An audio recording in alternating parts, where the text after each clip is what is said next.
Welcome back to the channel. Today I'd like to give a full garden tour of my vegetable garden. It has been one heck of a process. It was a disaster in the spring.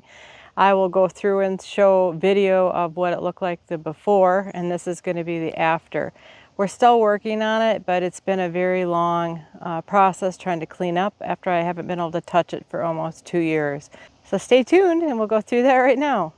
So I'm going to start this garden tour on the outside of my garden, which I am still working on. I'm going to finish mulching this this week. I think I'll get it done.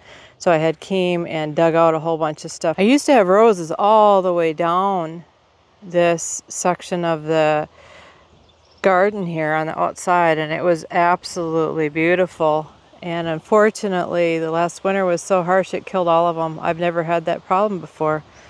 But this year I did have that happen. So I had these hostas kind of stuck in between my roses, and they've really gotten big. This variety of hostas is called Risky Business, and I got some milkweed coming up with them as well. You can see there.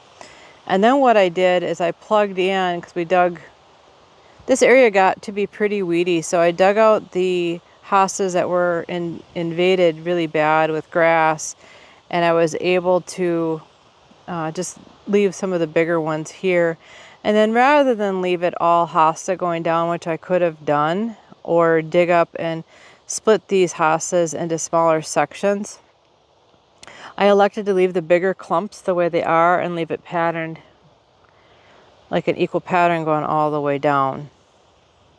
And then I've stuck some Proven Winners plants in here. I've got, these are Weigela. This is a Sonic Bloom Weigela. I got one here and I got one on the other end as well. And then this is just a Scotch pine or a Scotch pine. And I am going to take this and topiary it. So it will be much smaller. I'll probably only let it get to the height of the fence and that's it. And then I'm going to create a topiary out of it. We had to put in 3 layers of fencing going around this, and I'll show you more on the inside what we had to do. These are my clematis. This one is HF Young, and it is absolutely gorgeous. It's blooming, I think it's almost a month late this year, which is just weird.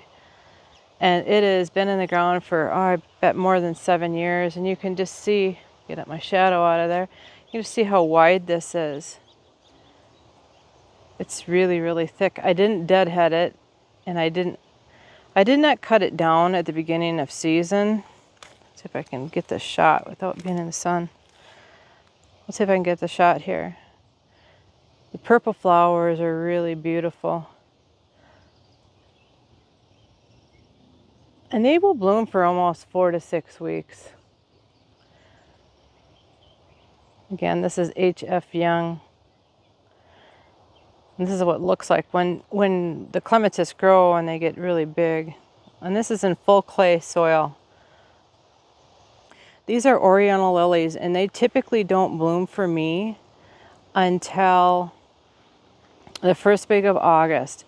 This particular variety is called Casablanca, and it came as a really tiny bulb. And it's taken forever for it to get this big. I think I had blooms last year. I did have deer come through and nibble my buds off, so I've been spraying this with some deer out to hopefully keep the deer off them. I'm really looking forward to seeing these things bloom. Maybe I'll get some more. I really like the pure white. And then what I'm going to do here is I'm just going to put annuals in. Typically I put cosmos in here to fill in for the remaining part of the year, and I just haven't done anything with it other than trying to kill the weeds that were in here. I'm going to top this off with some compost and manure, and then I'm going to put some gold mulch in. Then the other thing I did is I went through and cut a new edge in all the way down to make sure I had a nice pristine edge, and my husband tilled down there for me. I'll have to recut that edge, but I really like it to be nice and crisp for when I'm mowing. See what it's like inside of here. So inside of here I have some raised bed garden boxes, and my husband's these were made with just plain pine untreated, and my husband is going to change these into the future to be cedar. And here's the clematis when you come on the inside of here, and it does look just really beautiful. Look at how you can get a couple different colors of blooms. Isn't that interesting? See how that's like a different color purple? Unless this was a separate, unless this is a separate flower. I don't think it is. I think this is the same exact flower, just that it's just different ages of blooms. Isn't that pretty? I've had quite an adventure with my tomato plants this year, and I'm going to plug in some other video here so you can see. So I planted my tomatoes. These all were grown. All of these tomato plants were grown from the same seed. So this is a tomato plant here. These are just Romas. I've got some nice basil, which I've been harvesting, and I'm going to make some pesto. And then all of my tomato plants I planted from seed at the same time. And the reason this one looks so much smaller, because I literally just planted the seedling. This one's been in the ground for a little bit longer, maybe a couple of weeks. And we've had a lot of heat and rain, and so they're taking off and really loving it. But I had a problem. My tomato plants, and I'll put some video in here so you can see, they looked like there was something wrong with them, and I didn't want to eat any fruit off them. So I pulled them out just this week, and I planted these little ones, and I'll have, and they'll come later. The fruit will come later on those, and I'm okay with that. I have some backup tomatoes on my porch, which I'll put a video of that in here too, to make sure, because I really love sauce.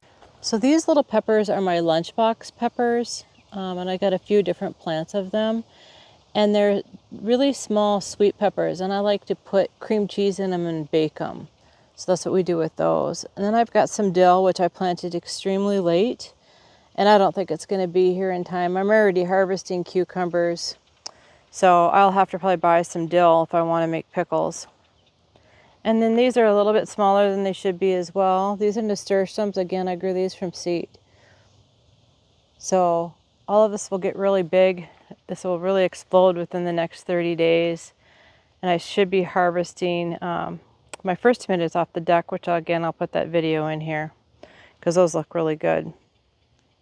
This is probably the best shot I'm going to get of this fence. So originally we put up just a deer fence with, I think, a standard 2x4 grading on it. But we found out the bunnies can get through that no problem. They walk through it like it's not there. So I forgot about the fact that the rabbit's rib cage can collapse to get through that space. So I was like, all right.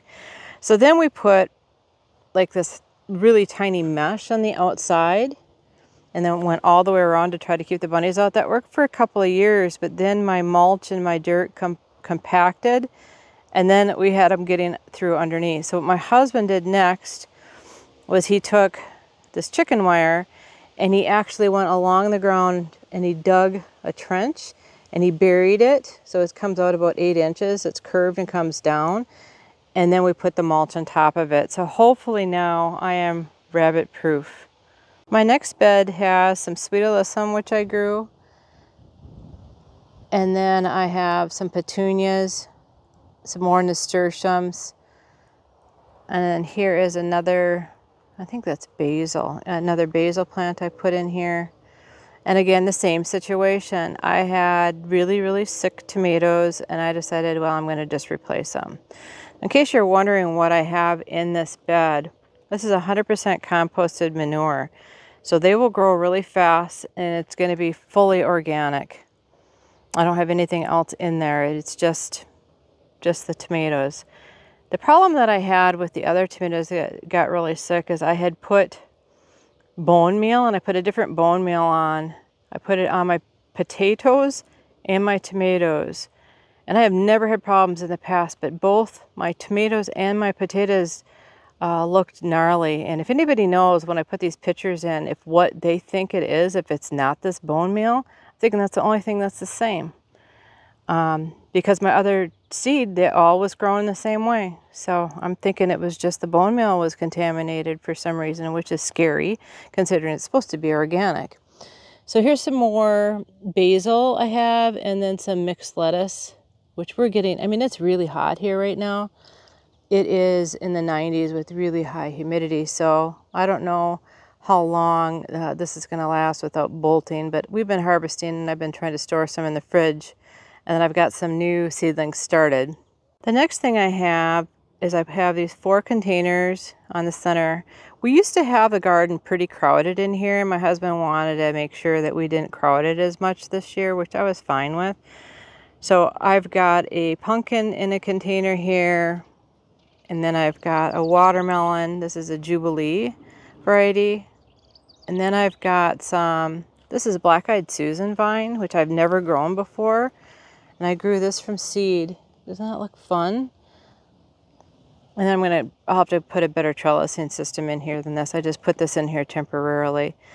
And then this is buttercup squash, which is one of our favorites for winter, for the overwintering squash. So I'm hoping the vine borers don't kill these vines on me, but hopefully that will be just fine. And then across the back, I got a little bit of light weeding to do, but this is my asparagus, which has been going really good for us. I did replace some of my plants this spring, and then this will continue to fill out. But we've been harvesting. We just didn't have as much of a harvest as we had had in the past. We just cut the asparagus that was here all the way back. It's growing so fast it already grew back out and went to fern stage already, which is fine, so it's got energy for next year. And then these newer plants are really tiny. I won't harvest them until they're at least as big as my thumb, so we'll give them a little bit longer to grow and strengthen. But I'm really looking forward to having a full harvest next year. So here is my sweet corn. I planted it in my strawberry bed, actually.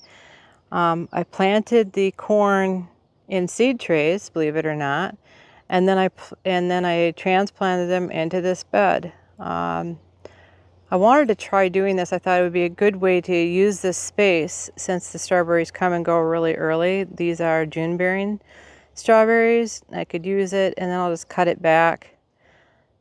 And then I've got the stalks to use for an autumn display. One thing I threw in here is I did throw, again, trying to reuse the space, I threw 1 cucumber in here on the corner. I think I got some cucumbers coming there.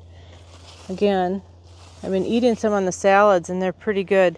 I think this is a straight 8, although I may have mislabeled it, because this could be an actual pickling variety. It almost looks more like a pickling variety than a straight 8, which is great. And I'm going to let it just kind of ramble up the fence and continue to pick as long as I can. And we're going to go from there. Here are my cucumbers, which I need to get some more string out here and tie some more up. And I'm letting them ramble just a little bit.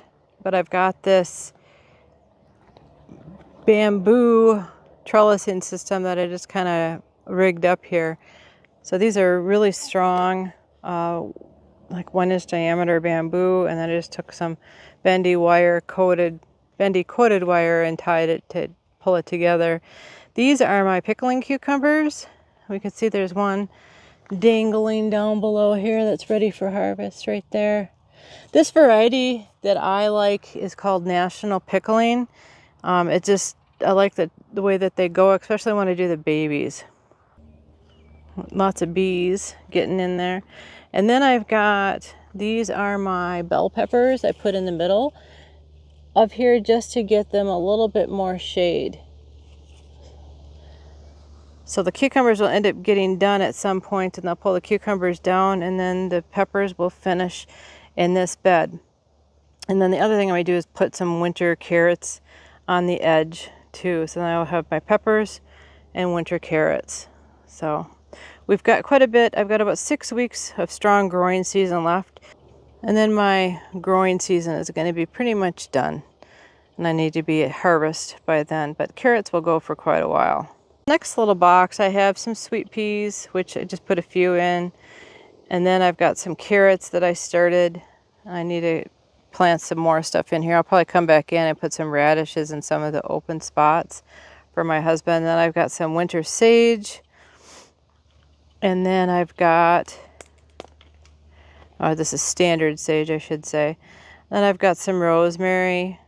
And then I also have some dill here. And again, it's very, very small. I don't know if it will take off and be big enough for me to use in canning or not. I think even if I could get it to 1 foot off, if I could get it to grow at least 1 foot, it may help. So here is some rosemary that I grew from seed.